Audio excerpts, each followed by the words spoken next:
this video for class 8. The topic is percentage and its application. This your book is S chance and the exercise 8B, the question number 6 says in an examination. इसके पहले हमने question number 5 तक discuss किया हुआ.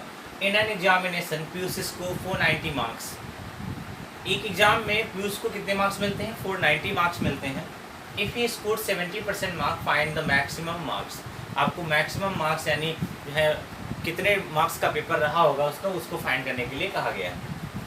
तो यहाँ आप देखेंगे 70% marks are 490.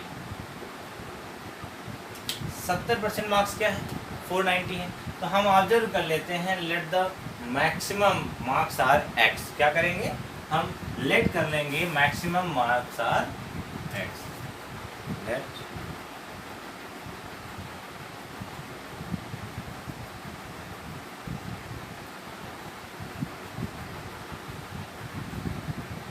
X. Then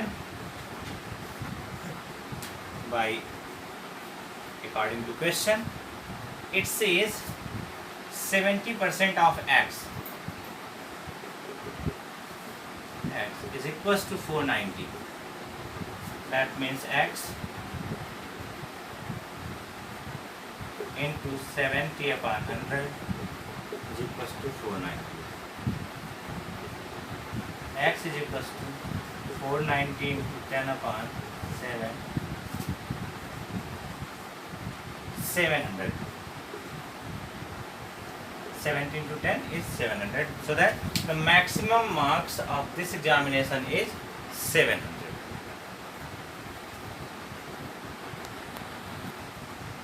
Now the question number 6 is calculation. So that an angle is 37 or 1 by 2. The size obtained by the drawing and the measurement is 35. पहले जो एंगल उसने एज्यूम किया वो है 37 1 by 2, बट जो drawing और measurement के बाद जो एंगल फाइंड हुआ है वो 35 है. हमसे पूछा जा रहा है find the error percentage. Error percentage क्या होगा? तो सबसे पहले इसके लिए जरूरी आप एरर फाइंड करिए. एरर इन मेजरमेंट कितना है?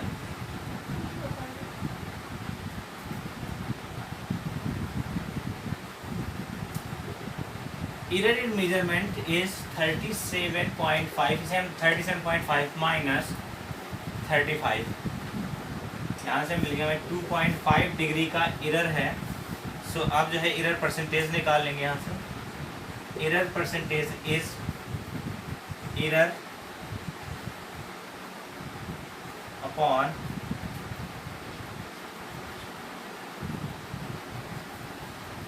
Actual measurement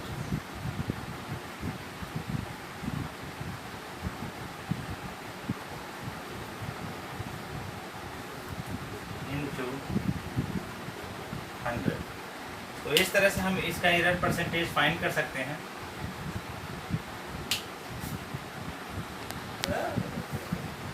now error is 2.5 into 100 divided by actual measurement उसने क्या ली थी? 37.5. Now we have to solve it. 2500 divided by 375 which is equals to 25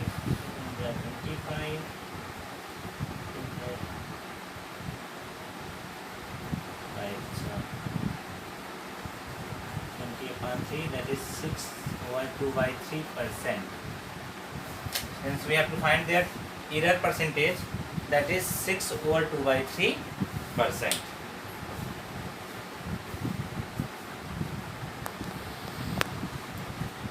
Now this is question number 8. Chalk contains 10% calcium, 3% carbon, 12% oxygen. देखिए किसी भी amount में यहाँ पर 100% तो दिया ही नहीं है. इन तीनों को अगर ऐड करें तो ये बता दिया गया कि कैल्शियम 10% है, कार्बन 3% है, 12% ऑक्सीजन है और अदर कंपाउंड हो भी सकते हैं जो कि अदर परसेंटेज के साथ होंगे. बट हमें फाइंड करना क्या है कि 1 kg चाक में कैल्शियम की मात्रा कितनी होगी.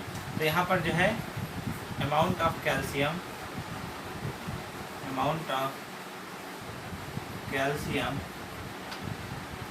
in 1 kg चाक. अब आप देखिए यहाँ पर चाक कितना है, 1 kg है. सो 1 kg how much percentage of calcium? 10%. So we have to find that 10%, that means 10 upon 100. 1 kg का means क्या हुआ? 1000 ग्राम into 10 upon 100, that is 20, cancel, that is 100 ग्राम. तो आपने देखा कि जो है इस तरह से हम 1 kg चाक में 10% कैल्शियम कितने ग्राम में आएगी? 100 ग्राम में आएगी. इसी तरह से जो है अमाउंट ऑफ कार्बन निकालेंगे in 1 kg chalk. So that is 1 kg, that means 1000 gram into 3%, 3 upon 100, that is 30 gram. तो इस तरह से आपने देखा कि जो कार्बन कितना है? 30 ग्राम है.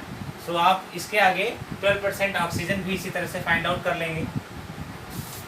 यहाँ पर जो है अमाउंट ऑफ ऑक्सीजन लिख लीजिए. Oxygen in same amount of chalk, that is 1000 gram into 12 upon 100, 120 gram. That is 120 gram oxygen found in the 1 kg chalk if it's having 12% of the chalk.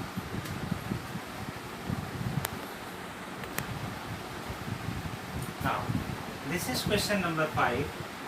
A candidate scored 25% marks and he failed by 30 marks. अगर हम candidate first के लिए देखें तो candidate first जो है उसके लिए पासिंग मार्क्स क्या होंगे, यानी वो पास कब होता.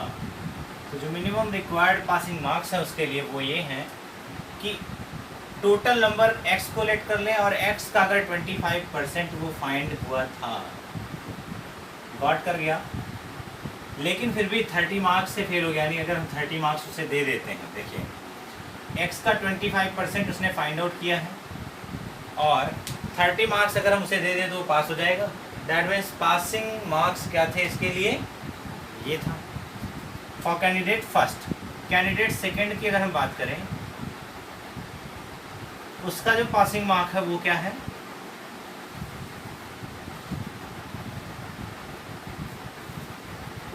वो ये है कि 50% वो पाता है और कितने से पास हुआ? मात्र 20 मार्क्स से पास हो गया. तो अगर 20 मार्क्स इसके हम कम कर लें तो वो जो है क्या हो जाएगा? पासिंग मार्क्स पा जाएगा. देखो 50% मार्क्स उसने गेन किए थे, उसमें से हमने 20% कम कर देने, क्योंकि वो 20% पासिंग मार्क्स से ज़्यादा पाया था, तो उसमें मैंने 20 मार्क्स कम कर दिए ताकि वो क्या हो जाए? उसके पासिंग मार्क के बराबर हो जाए. अब दोनों ने एक ही एग्जाम दिया था तो एक ही पासिंग मार्क्स भी होंगे, यानी दोनों की वैल्यू क्या होनी चाहिए? सेम होनी चाहिए. तो बाई 80 अकॉर्डिंग क्वेश्चन यहाँ से हो जाएगा ये 25 चौके 100, x/4 + 30 इज इक्वल टू, यहाँ देखिए 25 2 x/2 - 20. एक तरफ इधर कर लेते हैं तो यहाँ से हो जाएगा x/2 - x/4. इसको उधर ट्रांसपोज कर दिया, 20 को इधर ले आएंगे तो 30 + 20 हो जाएगा. यहाँ से इसे सॉल्व कर लेंगे तो ये हो जाएगा आपका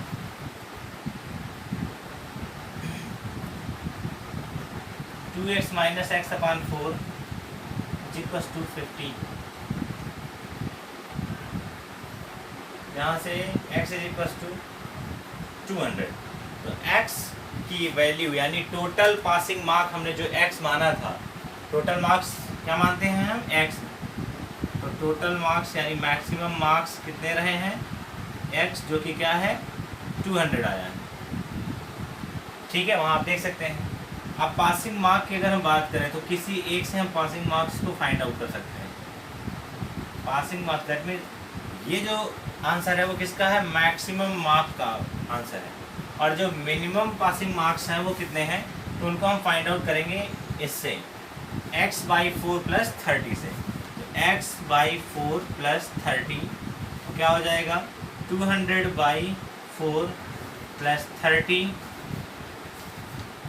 यहाँ से 50 + 30 दैट इज 80. अब जरा चेक करते हैं क्या ये 80 इस पर फाइंड आउट हो जाएगा. तो 200/2 यानी 100 100 में से 20 माइनस करेंगे 80 आएगा। दैट मीन्स इसका पासिंग मार्क भी 80 है और इसका पासिंग मार्क भी 80 है और टोटल कितना है वो 200 है। तो इस तरह से आपने देखा कि जो है आपका आंसर सेटिस्फाइड भी हो रहा है इससे और जो है मिनिमम पासिंग मार्क भी आपने फाइंड कर लिया और मैक्सिमम मार्क भी निकाला। करना क्या था कि एक कैंडिडेट 25% मार्क्स पाके 30 नंबर से फेल हो जाता है तो हमने उसे 30 नंबर दे दिया और पास कर दिया, यानी पासिंग मार्क्स उसे मिल गए। दूसरा कैंडिडेट जो कि 50% मार्क्स पाता है और 20 नंबर ज़्यादा पाता है वो पासिंग मार्क्स से, हमने उससे 20 मार्क ले लेने हैं और वो भी अब पासिंग मार्क्स पे ही टिक गया, यानी उसके भी पासिंग मार्क्स हैं। तो दोनों के पासिंग मार्क्स हैं, दोनों इक्वल होने चाहिए चूँकि सेम एग्जाम था, तो हो गया। और इस तरह से हमने एक्स की वैल्यू यानी टोटल मार्क्स की वैल्यू फाइंड कर ली, कितना 200 है। चूँकि हम विदाउट टोटल मार्क्स लेट किए यहाँ पर इन नंबर्स को पुट नहीं कर सकते थे, तो यहाँ से फिर उसके बाद पासिंग मार्क निकाल लिया हमने।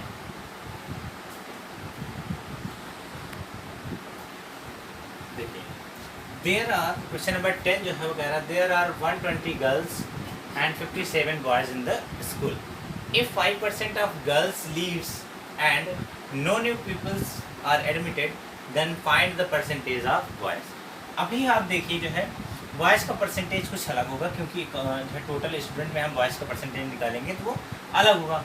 लेकिन कह रहा है कि जो गर्ल्स हैं वो उसमें से 5% इसका 5% क्या हो जाते हैं, निकाल दिए जाते हैं, तो नंबर ऑफ गर्ल्स चेंज हो जाएगा। ठीक है, यानी स्टूडेंट्स कम हो जाएंगे। तो देखेंगे यहाँ पर जो है 5% ऑफ 120 गर्ल्स और 120 × 5/100। तो इस तरह से हम इसे फाइंड करेंगे। यहाँ से ये 0 कट गया, 2 6 आगे 6 गर्ल्स यानी 6 लड़कियां निकल जाती हैं, तो new number of girls are 120 - 6 that is 140। Number of boys क्या है, अब देखिए नंबर ऑफ बॉयज़ अभी भी वही है 57 boys.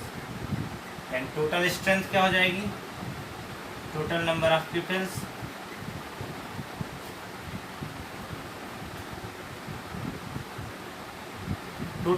Peoples are 114 + 57 that is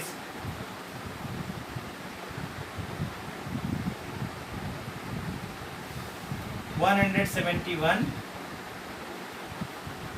pupils हो जाएंगे। Now we have to find the percentage of boys according to new criteria। अब हम percentage of boys निकालेंगे। percentage of boys 57, number of boys पहले लिखेंगे अपान में टोटल 171 × 100।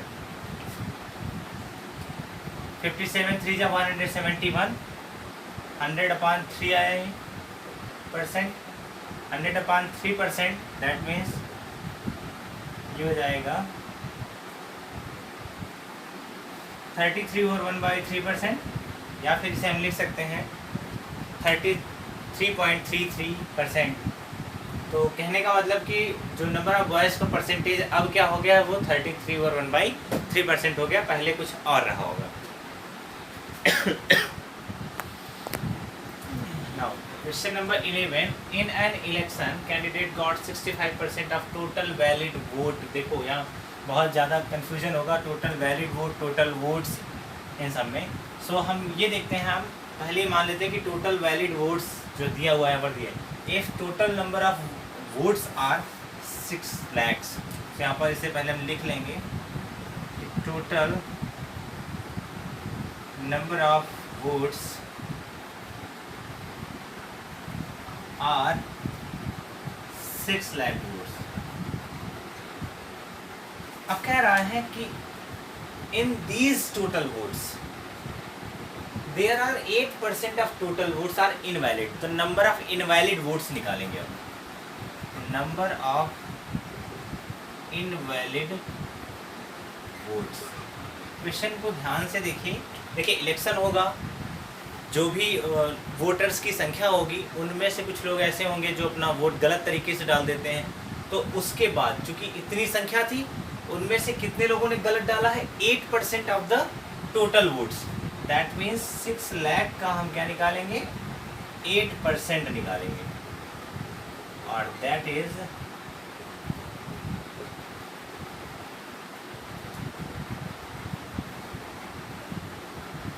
48,000। यानी 48,000 लोगों ने, 48,000 पीपल्स ने क्या किया? अपने वोट को गलत तरीके से डाला, इस वजह से उनके वोट इनवैलिड हो गए, यानी अब वो इस काउंटिंग में नहीं आएंगे। तो अब नंबर ऑफ वैलिड वोट्स हमें पता चल जाएंगे।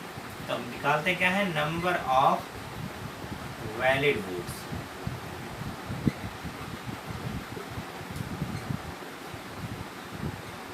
इस चुनावी प्रक्रम को अच्छे से समझना होगा इस क्वेश्चन को करने के लिए। यहाँ से अब आपका जो है वैलिड वोट्स के नंबर आ जाएंगे कितने? वो हो गया आपका ये जो है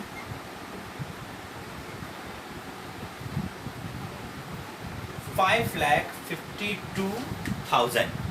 5,52,000 लोगों ने अपने वोट का सही इस्तेमाल किया है, और अब वो एक कैंडिडेट ए को, कैंडिडेट बी को, इनमें से किसको वो देना चाहेंगे।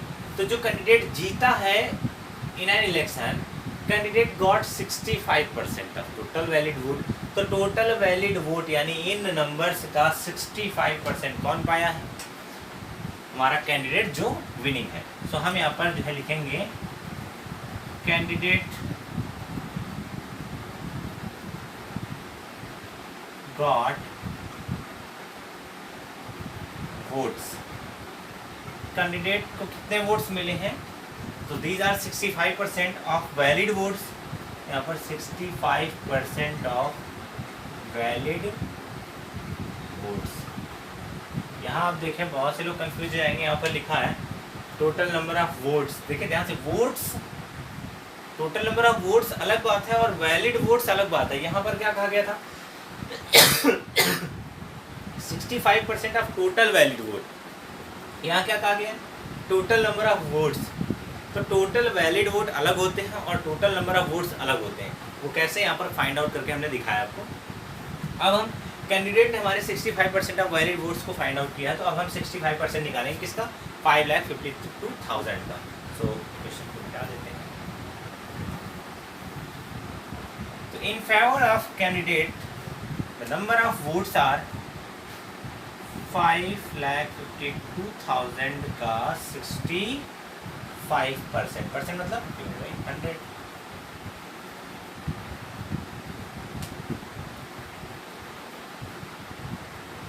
$65 टू जा 130 0 13 10 65 5 जा 325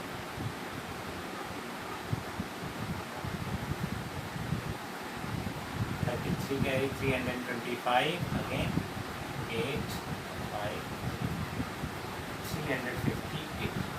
तो दैट मीन्स जो कैंडिडेट हमारा फेवर्ड है वो क्या है? उसको कितने वोट मिले हैं? 3,58,800 वोट्स, वैलिड वोट्स जो कि संख्या थी उसमें से 5,52,000 में से उसने कितने पाए हैं? 3,58,800 वोटें उसने पाई हैं। सो इस तरह से इस क्वेश्चन को, ये मेन टर्म था यहाँ पर समझने के लिए कि आपको करना क्या। सबसे पहले टोटल नंबर ऑफ वोट, फिर उसमें से इनवैलिड वोट्स की संख्या को कम करना है। इससे आपको जो है total number of valid votes मिल जाएगा। वैलिड वोट्स में से कितने परसेंटेज उस कैंडिडेट ने फाइंड आउट किया, तो वो हमने निकाल लिया। Now this is the last question for this video. The question number 12. The side of rectangle are 20 meter and 15 meter. If each side increased by 20%, then find increasing percentage in area. Rectangle का सबसे पहले area भी find कर लेते हैं इन दोनों length को दिए होने पर भी। देखते हैं sides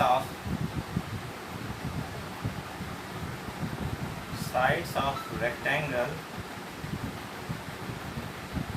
equals to 20 centimeter and 15 centimeter.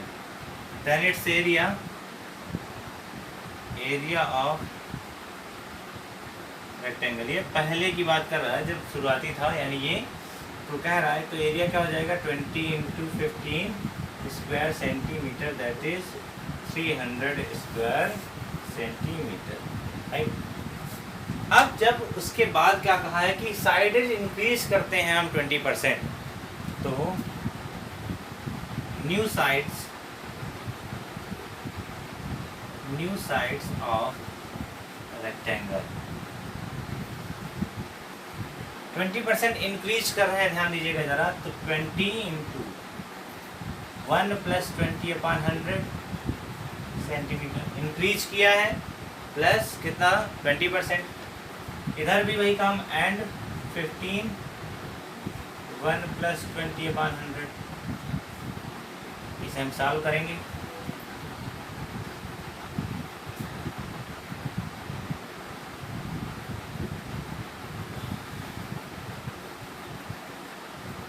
Obvious हो जाएगा ये 24 सेंटीमीटर आएगा, एंड और ये हो जाएगा 1/5 तो 6/5 18 centimetre.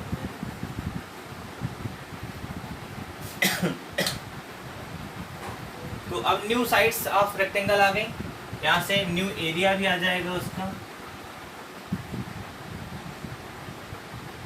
New area of rectangle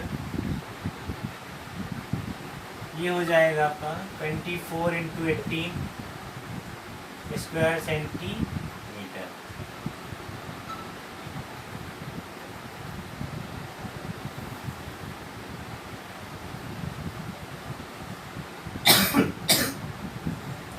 (432 square centimetre आ गया आपका।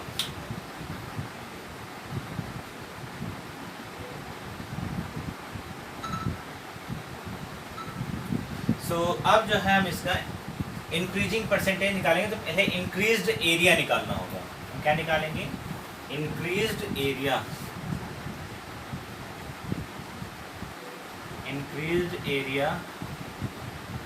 Of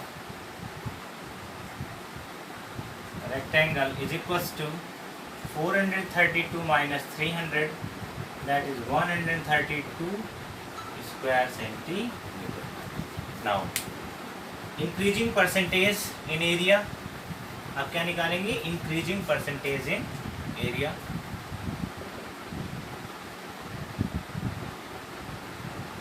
increasing percentage in area is equals to, increase कितना है? 132 है, पहले कितना था? 300 into 100%, दैट इज 0 0 कैंसिल हो गए, 3 से 3 4 जा 12, 3 4 जा 12, 44%